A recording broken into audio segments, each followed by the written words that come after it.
हमारे YouTube channel में आज की इस वीडियो में हम लोग देखेंगे पार्ट 3 जो कि हिंदी विषय के लिए एग्जाम हुआ है 15 दिसंबर 2023 को 11-12 के लिए। तो आइए हम लोग देखते हैं क्वेश्चन नंबर 71 से आगे की तरफ। निम्नलिखित में से कौन सी सीधियों की सीधी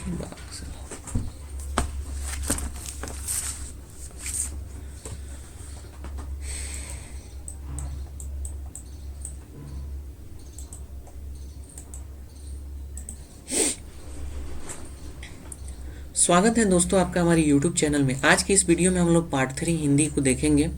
आइए हम लोग बढ़ते हैं अपने वीडियो में आगे। 71 नंबर क्वेश्चन है हमारे पास। निम्नलिखित में से कौन सी सीधियों की वाणियों की भाषा है? तो इसमें से जो सही भाषा है वो है आपका संध्या भाषा, बी हो जाएगा राइट आंसर। 72 नंबर, इनमें से कौन आदिकाल के कवि हैं? आपको बताना है कि आदिकाल के कवि कौन है। तो इसमें से आदिकाल के कवि हैं, इनमें से कोई भी राइट आंसर नहीं हो रहा है, ई। अगला क्वेश्चन है 73 नंबर, इनमें से कौन आकाशदीप कहानी की रचयिता है? तो आकाशदीप कहानी के रचयिता जो है जनशंकर प्रसाद जी हैं, ए हो जाएगा राइट आंसर। अगला क्वेश्चन है 74 नंबर, इनमें से कौन लॉर्ड कर्जन के शासन पर करारे आघात करने वाले लेखक हैं?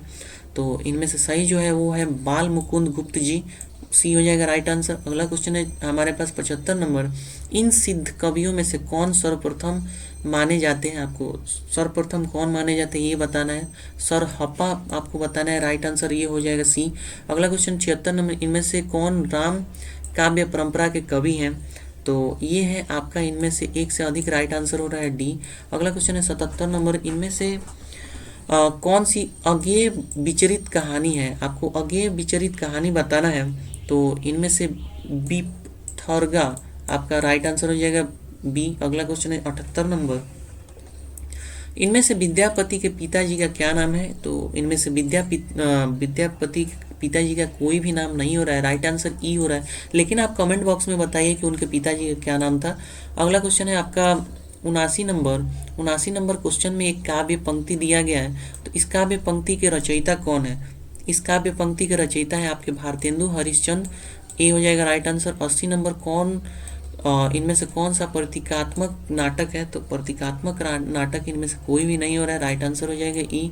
अगला क्वेश्चन है 81 नंबर क्वेश्चन है, इनमें से कौन मिर्जा राजा जयसिंह के आश्रम में रहने वाले कवि हैं?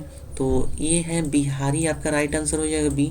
अगला क्वेश्चन 82 नंबर, निम्नलिखित में से जगनिक किस काल के कवि हैं? तो ये आपके हैं आदिकाल के कवि हैं, सी हो जाएगा राइट आंसर। अगला क्वेश्चन है हमारे पास 83 नंबर, आपको काव्य पंक्ति यहाँ पे पंक्ति दी गई है, इसके रचयिता, इन पंक्तियों के रचयिता कौन है आपको ये बताना है। तो इन पंक्तियों के रचयिता है आपके जयशंकर प्रसाद, बी हो जाएगा राइट आंसर। अगला क्वेश्चन है 84 नंबर, इनमें से कौन भारती काव्य के रचयिता है? तो भारत भारती काव्य के रचयिता इनमें से कोई भी नहीं है, तो उपयुक्त में से कोई नहीं हो जाएगा, राइट आंसर ई। अगला क्वेश्चन है 85, इनमें से कौन गौ घाट पर निवास करने वाले कवि हैं? तो गौ घाट पर निवास करने वाले कवि कोई और नहीं, सूरदास है, बी। अगला क्वेश्चन 86 नंबर, इनमें से कौन नाथ पंथ के संबंधित कवि हैं? तो नाथ पंथ से संबंधित कवि इनमें से एक से अधिक है, राइट आंसर हो जाएगा डी। अगला क्वेश्चन है 87, इनमें से कौन अकविता आंदोलन से संबंधित कवि? अकविता से आंदोलन से संबंधित कवि एक से अधिक है, राइट आंसर हो जाएगा डी। अगला क्वेश्चन है हमारे पास 88 नंबर, इनमें से कौन अष्टछाप के संस्थापक हैं? आपको बताना है कि अष्टछाप के संस्थापक कौन है। तो अष्टछाप के संस्थापक है विठल नाथ, बी हो जाएगा राइट आंसर। अगला क्वेश्चन है 89 नंबर, इनमें से कौन प्रयोगवादी कवि हैं? तो प्रयोगवादी जो कवि हैं इनमें से वो है आपके अज्ञेय एक प्रयोगवादी कवि है, ए राइट आंसर हो जाएगा। 90 नंबर क्वेश्चन, इन निम्नलिखित में से कौन सा फणीश्वर नाथ रेणु विचरित उपन्यास है? तो फणीश्वर नाथ रेणु के द्वारा एक से अधिक हो रहा है, राइट आंसर डी हो जाएगा। अगला क्वेश्चन है हमारे पास 91 से 100 के लिए आपको गद्यांश दिया है, इसको पढ़ना है ध्यानपूर्वक। स्क्रीन को हम छोटा कर देते हैं आपके लिए ताकि आप आसानी से पढ़ सके गद्यांश को। ये रहा आपका गद्यांश, आप इसका स्क्रीनशॉट भी ले सकते हैं।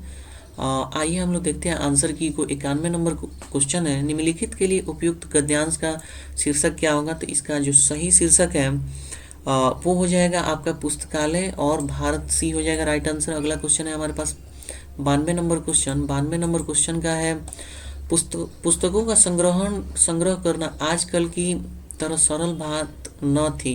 तो इसका जो सही आंसर है वो हो जाएगा आपका मुद्रण कला के आविष्कार से पहले सी हो जाएगा राइट आंसर। 93 नंबर, प्राचीन काल में भारत का बड़ा महत्व था। तो ये था क्योंकि भारत में विश्व के अनेक सुदूर स्थित देशों से विद्यानुरागी पढ़ने आते थे, बी हो जाएगा राइट आंसर। 94, पुस्तकालय भारत के लिए नई वस्तु नहीं है। तो इसका जो सही आंसर है वो हो जाएगा ए, क्योंकि भारत में आरंभ से ही ज्ञान विज्ञान का पठन पाठन होता है, ए हो जाएगा राइट आंसर। अगला क्वेश्चन है हमारे पास 95 नंबर, साहित्य की उन्नति का महत्वपूर्ण साधन है। तो इसका महत्वपूर्ण साधन है पुस्तकालय, सी हो जाएगा राइट आंसर। अगला क्वेश्चन है 96 नंबर, पुस्तकों का संग्रह शुरू हुआ, कब से शुरू हुआ पुस्तकों का संग्रह? तो लिपि के आविष्कार के साथ साथ इसको शुरू किया गया है, बी हो जाएगा राइट आंसर। 97 नंबर क्वेश्चन है, सभ्यता के इतिहास का जीता जागता साक्ष्य है। तो इसका जीता जागता साक्ष्य जो है वो है पुस्तकालय, सी हो जाएगा राइट आंसर। अगला क्वेश्चन है 98 नंबर, पुस्तकालय के आने से पहले पुस्तकों का संग्रह होता था, कैसे होता था? तो एक से अधिक, आपका इनमें से सही हो रहा है, डी हो जाएगा राइट आंसर। 99 नंबर क्वेश्चन है हमारे पास, निम्नलिखित में से कौन सा पुस्तकालय का विकास के कारण है? तो इसके विकास का कारण है मुद्रण कला का आविष्कार, सी हो जाएगा राइट आंसर। 100 नंबर क्वेश्चन है हमारे पास, भारत को अपने अतीव गौरव पर गर्व है, क्यों? तो ये इसके कारण है पुस्तकालय के बल पर, बी हो जाएगा राइट आंसर। अगला हमारे पास क्वेश्चन नंबर 101 से 110 के लिए निर्देश दिया गया, गद्यांश को ध्यानपूर्वक पढ़ना है और सही आंसर को आपको बताना है। स्क्रीन छोटा कर देते हैं आपके लिए हम, ये रहा आपका गद्यांश, इसे आप पढ़ सकते हैं ध्यानपूर्वक। आइए हम लोग देखते हैं क्वेश्चन नंबर 101 को। धन के प्रति अति आग्रह होने से, एक से अधिक, इसमें राइट आंसर हो रहा है डी। अगला क्वेश्चन है 102 नंबर, जीवन को अर्पित करने का अर्थ है। जीवन को अर्पित करने का अर्थ क्या है? तो इसमें जीवन को जन कल्याण के कार्य में लगाना, ये हो जाएगा इसका ए राइट आंसर हो जाएगा। 103 नंबर क्वेश्चन है हमारे पास कि कौन जन्म लेता है, रुपया कमाता है और मर जाता है? तो इसका जो सही आंसर है वो हो जाएगा आपका, जिसके जीवन का उद्देश्य धन संग्रहण होता है, सी हो जाएगा राइट आंसर। 104 नंबर, अंत में वही पूजा जाता है, कौन पूजा जाता है अंत में? तो ये पूजा जाता है, इनमें से कोई भी राइट आंसर नहीं हो रहा है, ई हो जाएगा। अगला क्वेश्चन 105, संसार में उन्हीं की उपासना होती है। तो किनकी उपासना होती है? जो जीवन को अर्पित कर सच्चे मनुष्य का उदाहरण बनते, सी हो जाएगा। अगला क्वेश्चन 106 नंबर, धन लुलुप व्यक्ति समाज में। तो इसका जो सही आंसर है वो हो जाएगा उपयुक्त में से एक से अधिक, डी। अगला क्वेश्चन है हमारे पास क्वेश्चन नंबर 107, निम्नलिखित में से कौन सा धन से श्रेष्ठ है? आपको धन से श्रेष्ठ बताना है कि कौन सा है, तो आपका त्याग धन से श्रेष्ठ होता है, सी। अगला क्वेश्चन 108, सच्चे मनुष्यत्व का उद्देश्य है। तो आपका सच्चे मनुष्यत्व का उद्देश्य है उपयुक्त में से एक से अधिक, डी। अगला क्वेश्चन 109 नंबर, मानव समाज स्वार्थी है।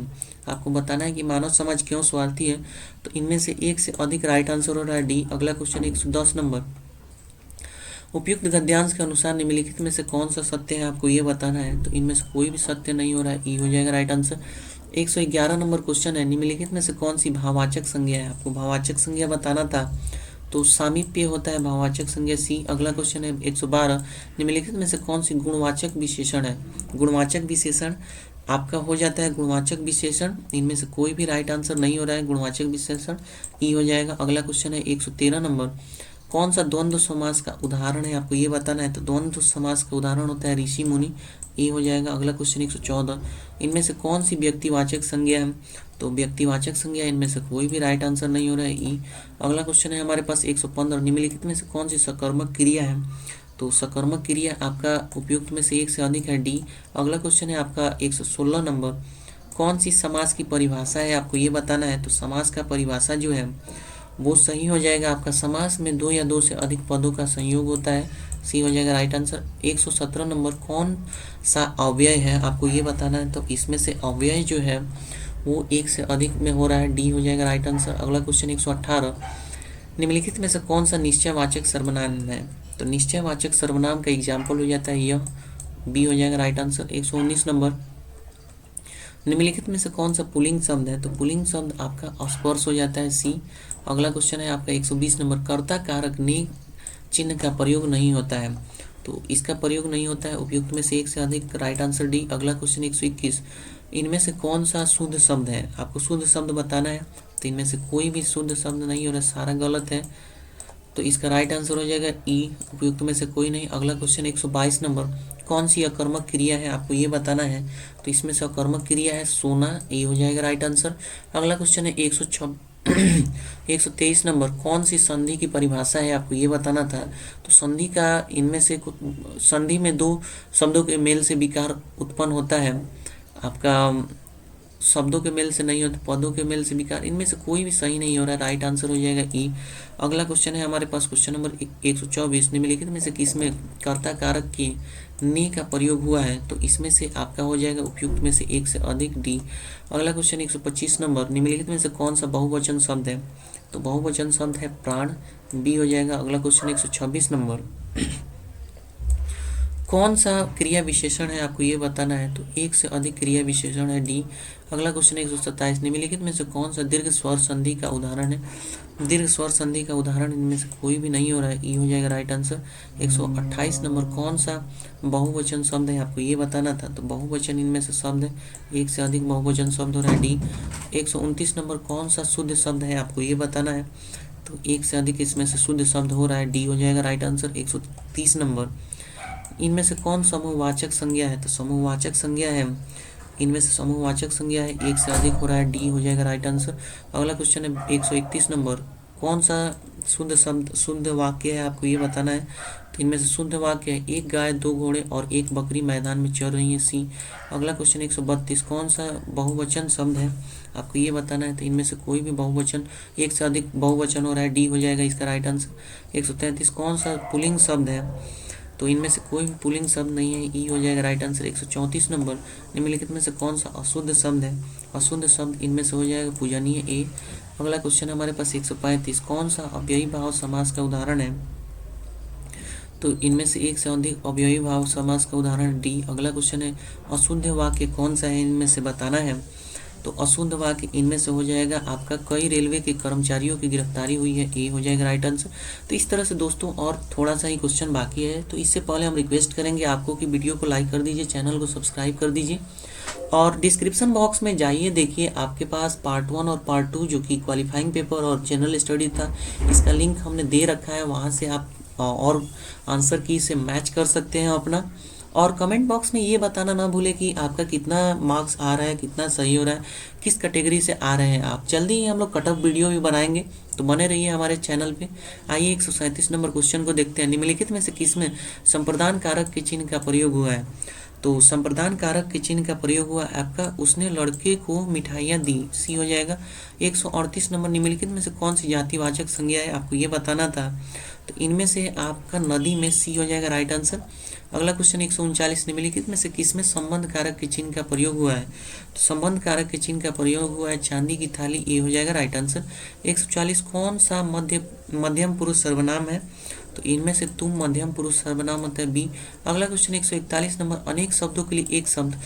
तो शब्द है आपका जो दूसरे के स्थान पर अस्थायी रूप से काम करे उसे क्या कहते हैं? तो स्थानापन्न कहा जाता है, सी हो जाएगा राइट आंसर। 142, निम्नलिखित में से कौन सा मेघ शब्द का पर्यायवाची शब्द है? तो मेघ शब्द का पर्यायवाची शब्द एक से अधिक हो रहा है, इसमें राइट आंसर डी हो जाएगा। 143 नंबर, कौन सा औन्नत शब्द का विपरार्थक शब्द है?